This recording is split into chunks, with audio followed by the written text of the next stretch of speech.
সম্মানিত সুধী, এখন বক্তব্য রাখবেন আজকের অনুষ্ঠানের বিশেষ অতিথি, দেশের বিশিষ্ট কবি ও সম্পাদক জহির হায়দার। ধন্যবাদ। আজ এদেশের এমন একজন বিশিষ্ট মানুষের জন্ম উৎসব, যার নাম উচ্চারণের পূর্বে আর কিছুই উচ্চারিত হতে পারে না আমার দৃষ্টিতে, বিশেষ করে।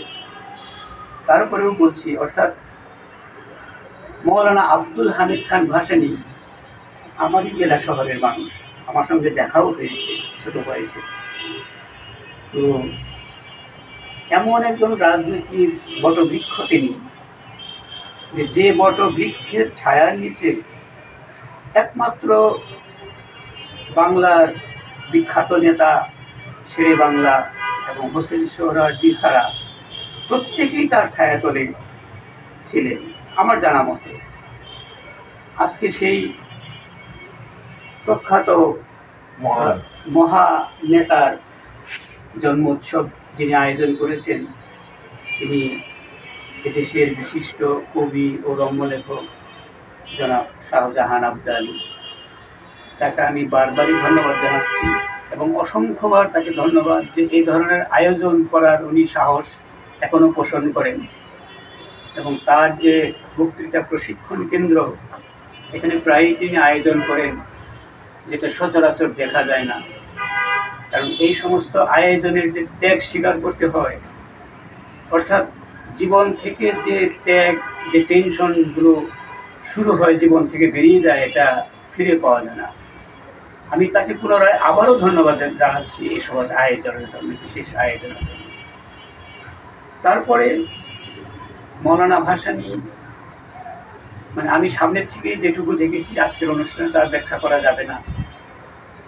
অর্থাৎ তিনি সত্যিকার অর্থে এই বাঙালি জাতির, এই অসহায় জাতির নেতা ছিলেন এবং সত্যিকারে একজন মহান নেতা ছিলেন।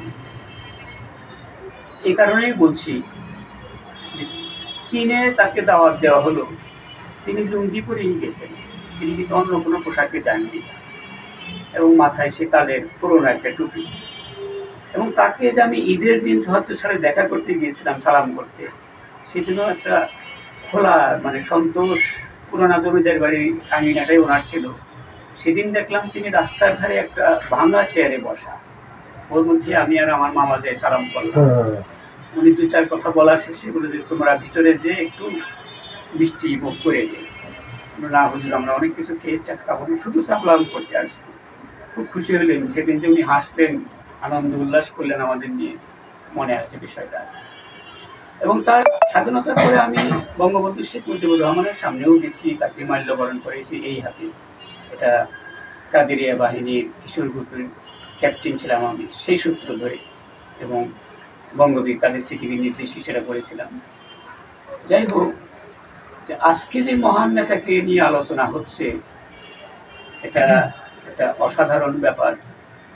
তবে একটা দুঃখজনক কথা এখানে বলছি আমি, যে মৌলানা আব্দুল হামিদ খান ভাসানী এই বাঙালি জাতির রাজনৈতিক বিশিষ্ট অর্থাৎ মহান নেতা হিসেবে ছিলেন আজীবন এদেশে, কিন্তু সে তুলনায় এদেশে মানে সাংগঠনিকভাবে তাকে নিয়ে তেমন কোনো উল্লেখ হয় না, বা সেই ধরনের কোনো আপনার সংগঠন বা সেই ধরনের কোনো সরকারি সহায়তায় বিশেষ কিছু করা, এটা আজও আমার দৃষ্টিতে পড়েনি আর কি। এটা আমার জন্য একটা দুঃখজনক। আমি আমার জেলা শহরের মানুষ বলে বলছি না, সমগ্র জাতির নেতা হিসেবে বলছি, because he was a great man and great leader, political leader, no doubt. এটা আমি মানে আই বিলিভ ইট অলওয়েজ। কথা হচ্ছে যে মৌলানা ভাসানীকে সাধারণ চোখে দেখে মানুষ বিশ্বাস করতে পারবেন না যে তিনি এত বড় বাঙালি জাতির এত বড় মহান নেতা ছিলেন। যেটা পাকিস্তান, তো ধরেন আইয়ুব খান ছিলেন লৌহ মানব। আইয়ুব খান যখন প্রেসিডেন্ট ছিলেন উভয় পাকিস্তানে, তখন তো পূর্ব পাকিস্তান আর পশ্চিম পাকিস্তান। আমি শিশু বয়সে দেখেছি যে ৩ দিন আগে ব্যাটারিতে মানুষ নতুন ব্যাটারি কিনে রাখতে, গরিব বোঝে ফিল্ড মার্শাল আইয়ুব খান ভাষণ দেবে। সেই আইয়ুব খানের ভিতকেও তিনি কাঁপিয়ে দিয়েছিলেন এই মৌলানা ভাসানী, শুধুমাত্র তার ভাষণ, তার কার্যক্রমের মাধ্যমে। এবং ৭৬-৭৭ সালে যে আমার সালটা সঠিক মনে নেই, ওই যে এই ফারাক্কা বাদ দিলেন শ্রীমতী ইন্দিরা গান্ধী, যিনি আমাদের স্বাধীনতার জন্য বহু হেল্প করেছেন। এটা আমাদের আজকের অনুষ্ঠানে ওই প্রধান অতিথি অবশ্যই জানবেন, আমাদের মনিরুল ভাই অবশ্যই উনি সব কিছুই হয়তো জানেন বিষয়টা। তখন দেখা গেল সর্বস্তরের মানুষ না খেয়ে তার পিছু ছুটেছে, লং মার্চ দেখেছিলাম আমি।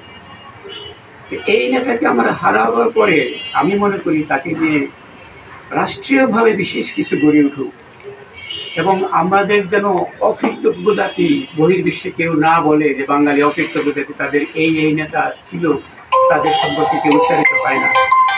এটি আমার আজকের প্রধান বক্তব্য, যে তাকে নিয়ে কিছু গঠন করাবো, যে উদ্দেশ্যে বাঙালি জাতির মুক্তি কামনা করে গেছেন, যে ত্যাগ স্বীকার করে অন্ততপক্ষে সেটুক তার প্রাপ্য ছিল যে কিছু একটা আমরা করি তাকে নিয়ে।